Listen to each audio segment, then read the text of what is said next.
We've been locking onto your radio signal. No. Hello ESCA friends. In this episode we're going to talk about an action film released in August 2015. The story revolves around the CIA, the American intelligence agency, and the KGB, the Russian intelligence agency, who are often portrayed as sworn enemies. However, in the film The Man from U.N.C.L.E., these two powerful organizations join forces to stop a mysterious international criminal group that plans to disrupt the balance of the world. The story begins in 1963, when a CIA agent named Napoleon Solo, Henry Cavill, is tasked with extracting Gabi Teller, Alicia Vikander, the daughter of Udo Teller, Christian Berkel, a Nazi scientist suspected of defecting from his collaboration with the United States. And without further ado, let's dive into the storyline of The Man from U.N.C.L.E.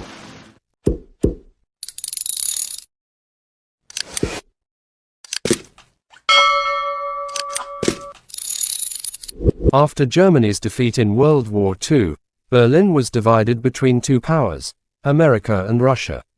We are then introduced to an American special agent named Napoleon Solo, who is entering the Russian-controlled sector of Berlin.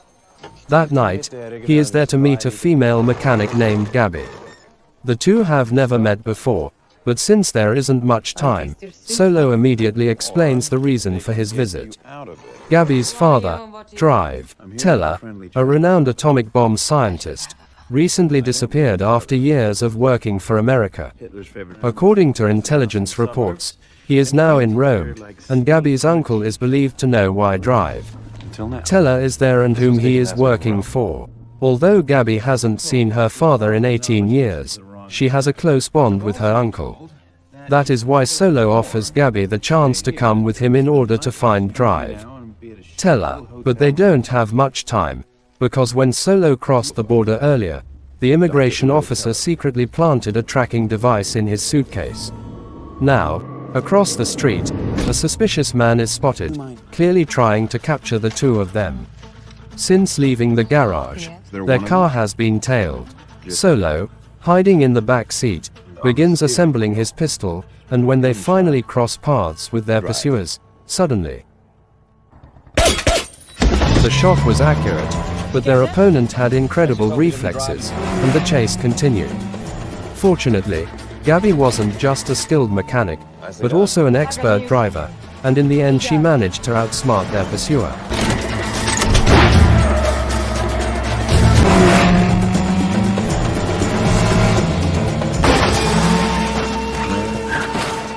But it turned out their enemy was smarter than expected.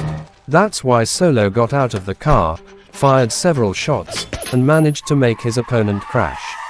However, the man still survived. Their pursuer was Ilya, a Russian special agent. He then recalled when his superior had explained who Napoleon Solo really was. According to intelligence, Solo was a former member of the US military. But a few years later, he became notorious for stealing antique treasures looted by German soldiers. Solo wasn't an ordinary thief. He was capable of cracking safes and breaking into security systems in various countries. Eventually, he was caught, and America decided to put his talents to use by forcing him to become a special agent. As it turned out, during his service Solo became one of America's most productive operatives. That night, Ilya had been ordered by his superior to make sure Solo never succeeded in taking Gabi across the East Berlin border. Ironically, instead of shooting at Ilya, Solo looked rather amused watching his enemy struggle. At the same time, he directed Gabi on which way to turn, since Solo was the only one who knew the way out. But because she followed Solo's directions, their car ended up getting stuck between two buildings. All we have to do is get over two 20-foot... At the same time, Russian police gathered after hearing the gunshots. Ilya, who was in a hurry, ended up being blocked by the authorities and was forced to fight them all off before continuing the chase. Meanwhile, even though he was being pursued, Solo remained completely calm and managed to climb up to the rooftop. Moments later, Solo's partner arrived and fired a grapple gun, which became the key to their escape. Ilya managed to catch up, but in the end, Solo succeeded in getting Gabby away. Long story short, the next morning Solo met his superior in a restroom located in the middle of a park. But while the two were talking, Ilya suddenly appeared again. As a result, the two of them ended up dueling once more.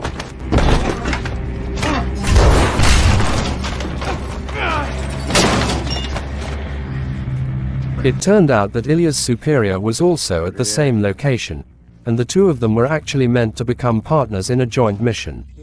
We are then told that Dr. Teller was believed to have successfully simplified the process of creating nuclear weapons. His research was considered the most advanced of its time. The problem, however, was that he had been exploited by a notorious criminal organization called Fiji Kawira. On the surface, the organization posed as a logistics company, but in reality, it was heavily involved in smuggling illegal weapons and other contraband. Gabby's uncle happened to be the CEO of the company. So, Solo and Ilya's mission was to infiltrate the organization and rescue Drive Teller, along with his research, which was believed to be stored on a disk.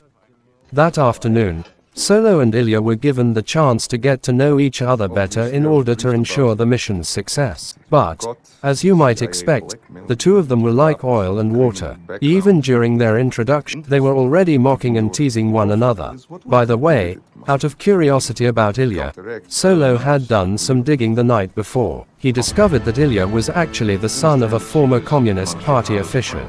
However, his father had once been involved in corruption and eventually ended up in prison. For this mission, Gabby was prepared by being given several new outfits. But what shocked her even more was the fact that she and Ilya had to go undercover as a couple. At first, Gabby refused, but Solo explained that the main purpose of this disguise was to allow Ilya to get close to Gabby's uncle, who was believed to have information about Dr. Teller's whereabouts. Meanwhile, Solo would go undercover as an antique dealer, since the head of Kisikuera happened to be an avid collector of art. After they arrived at the house in Italy, from the very moment they set foot there, the three of them were actually being monitored by an unknown figure. That night, while they were strolling around the city, Solo told Ilya that soon some of Gabby's uncle's men would pretend to be thugs. The purpose was to test whether Ilya was truly an architect, as his cover claimed, or in reality a spy skilled in combat. That's why Solo warned him that when they got robbed, Ilya should act like a normal person. And sure enough, Solo's words proved true. Not long after, two thugs mugged them, taking all their money, rings, and other valuables. Here, Ilya tried to restrain himself, but in the end he lost his temper when his wristwatch was also stolen.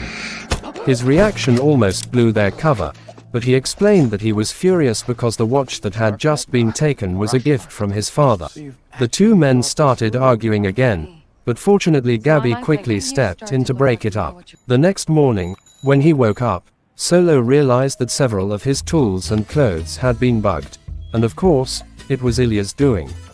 But when Solo tried to make Ilya admit it, it turned out he had done the same thing. All along, Solo had also secretly planted tracking devices on Ilya's belongings and even in his room. So, you could say the two of them were even.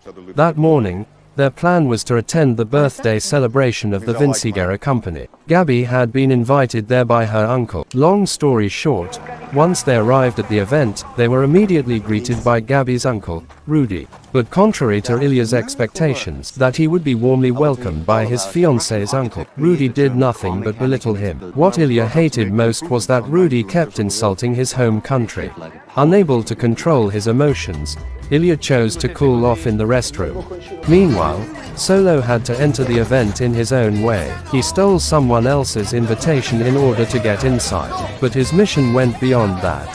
He also needed to capture the attention of the host of the event, none other than a woman named Victoria Vinciguerra, who was the mastermind behind Drive Teller's disappearance. That's why Solo deliberately caused a small commotion by arguing with the guards, pretending not to have an invitation. And the moment Victoria approached, That was when he put his charisma to work. Solo was then taken on a tour by Victoria, even introduced to one of her relatives. It didn't take long for Victoria to realize that Solo was a thief, and indeed, that was exactly how he intended to present himself from the start. Solo pretended to be a collector of jewelry and antiques, the very items he had stolen from various countries. Seeing Solo's skills and how easily he could steal things in a short time, Victoria became interested in offering him a job and invited him to meet again the next day. While the two agents were busy, Gabby tried to dig for information about her father's whereabouts. However, her uncle refused to make any comment. In the middle of their conversation, Victoria approached Rudy to introduce Solo. Also present was an oil tycoon named Waverly, who happened to be the very man Solo had pickpocketed earlier. Fortunately, he didn't make an issue out of it. By the way, during the event, Gabby also happened to meet Victoria's husband, Alexander. Even though he was already married, he openly invited Gabby out for lunch. Not long after, Ilya returned from the restroom and immediately urged them to leave the place at once.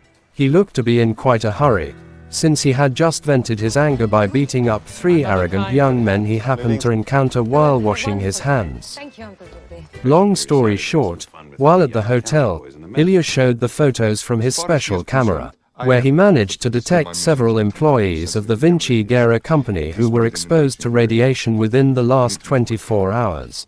That night, Solo immediately sneaked into the harbor, which was the location of U.N.C.L.E's company. However, while he was sneaking in, he also found Ilya trying to cut through the fence. At first, neither of them was willing to work together. But since they didn't have time to argue, they agreed to cooperate. Inside the warehouse, they split up to search for the uranium. But unfortunately, after looking around everywhere, none of the equipment there emitted any radiation. Finally, just as they were about to leave, Ilya realized that one of the guards was wearing his wristwatch that had been stolen the day before. He immediately intended to take it back. After going through all the trouble using his deadly moves, it turned out that the watch wasn't even his. But at the very least, they suddenly discovered a button inside the guard's locker, which, when pressed, revealed access to a secret room. Down there was a massive vault, most likely used to store uranium. And of course, when it came to vaults, Ilya knew his place. Since Solo was the master, he asked Ilya to be his assistant for the next few minutes. While he showed off his skills, Solo even knew the main weakness of the vault, and in less than 2 minutes, he managed to crack it open. Unfortunately, Solo didn't expect that this particular vault model had an alarm system. As soon as the alarm went off, Solo quickly entered the vault. But he found nothing inside except a strangely shaped piece of metal. Not long after, the guards discovered their location, and when cornered, they had no other choice but to escape by jumping out the window. The two of them boarded a speedboat, trying to escape from their pursuers who were chasing them with an armed vessel. However, the dock's security was very tight, equipped with an open and close access system. Solo actually had an idea, but Ilya insisted on doing things his own way. Because of that, Solo decided to jump into the lake first. Hold on, cowboy! By chance, the car Solo got into had some food inside. While drying himself off, he enjoyed the wine and sandwiches available. He also turned on the radio music to accompany the night, all while watching from a distance as Ilya struggled to escape from the guards. At that moment, Solo could have easily fled the scene, but he felt sorry for his partner and decided to help him instead.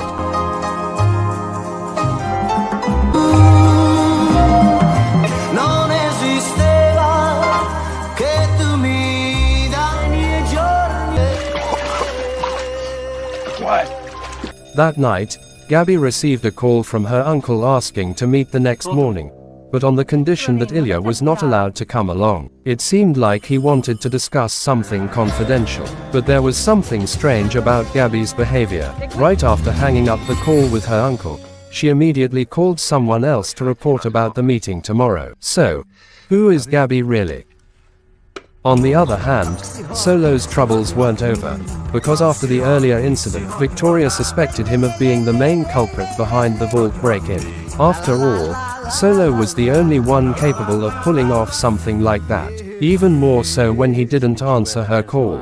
In the end, Victoria decided to confront him directly. Meanwhile, Solo had already anticipated that he would be suspected. That's why he and Ilya quickly rushed back to the hotel on a Vespa. Luckily, by the time Victoria entered his room, he had already slipped in through the window and pretended to have just finished showering. Long story short, the next morning, Gabby went to meet her uncle. From a distance, Ilya monitored their meeting and secretly managed to tap into their conversation using a listening device. Not long after, Alexander also arrived at the location. But then, suddenly, Gabby said something that shocked Ilya.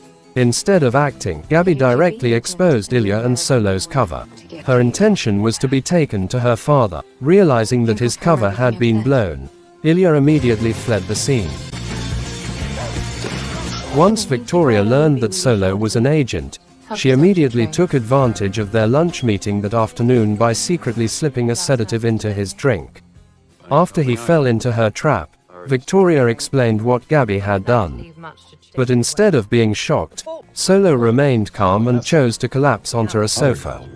When he woke up, Solo was already tied to an electric chair.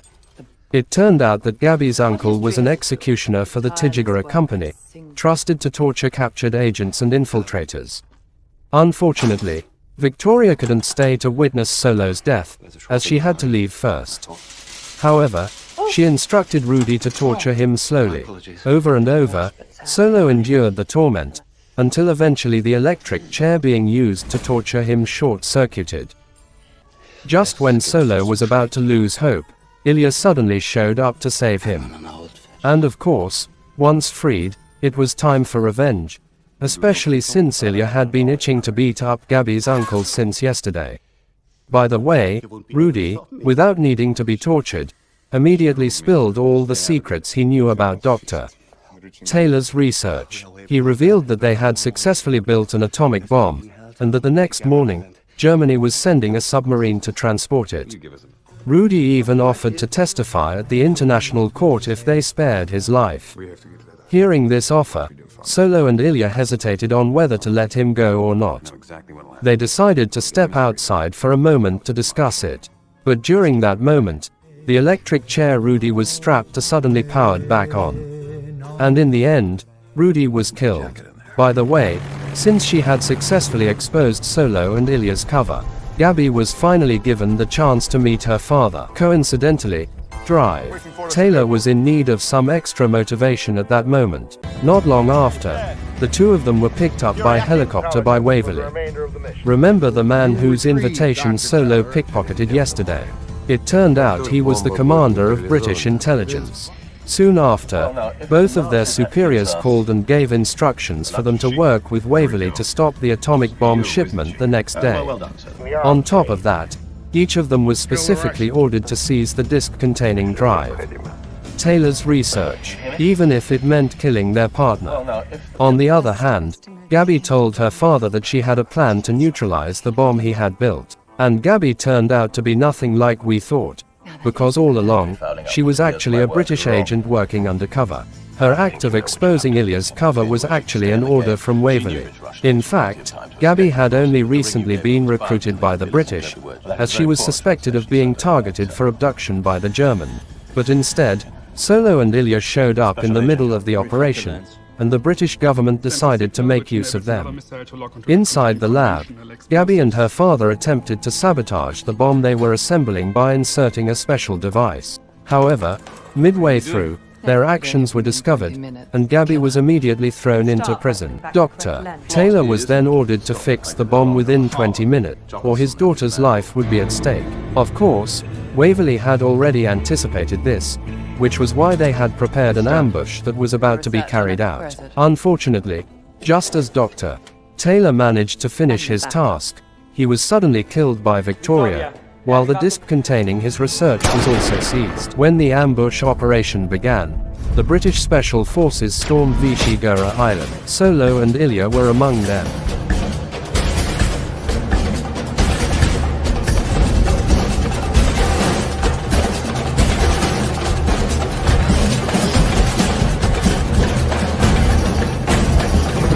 They quickly managed to take down dozens of guards and break their way inside.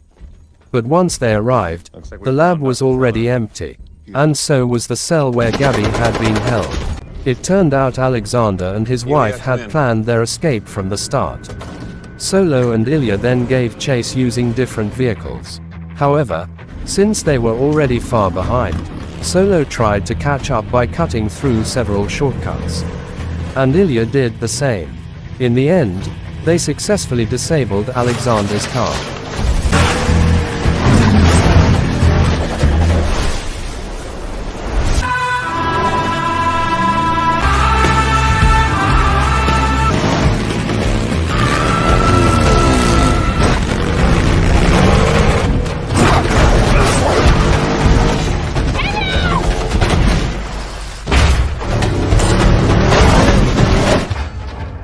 As Solo tried to pull Gabby out of the car, Alexander suddenly reappeared and started beating him. Fortunately, Ilya soon regained consciousness and immediately killed Alexander. By the way, while Ilya was busy dealing with his enemy, Solo managed to steal Drive, Taylor's research disk that had fallen from Alexander's pocket. Waverly then arrived to pick him up. But another problem arose. Because it turned out the bomb Alexander had been carrying from the start did not actually contain uranium. No wonder Victoria had been nowhere to be seen. It turned out she had already escaped on a fishing boat. The problem was, more than 100 fishing boats left the island every morning, and by now, she was already far out of their reach. After reviewing the list of fishing boats that had departed, Solo remembered seeing one particular boat frequently appear in the Vinci-Guerra family photo. Its name was Diadema. Because of this, the ship's captain immediately sent a radio signal to that fishing boat, but after calling repeatedly, there was no response. Until finally, when their radio call was answered, the captain of the boat refused to admit that Victoria was on board. Solo then provoked Victoria to speak by mentioning how her husband had died like a coward. He knew very well that Victoria's arrogance would become her downfall. Dr. Taylor's bomb was now in the process of being transported to a German submarine. Feeling victorious, Victoria kept mocking Solo's defeat while promising to kill him in the future, but what she didn't realize was that her location had already been tracked on the radar. The bomb they had stolen earlier had been modified and was launched the moment Victoria's position was confirmed. In fact, it had already been fired 45 seconds ago. If Solo's calculations were correct, then in just 25 more seconds, it would hit Victoria's ship.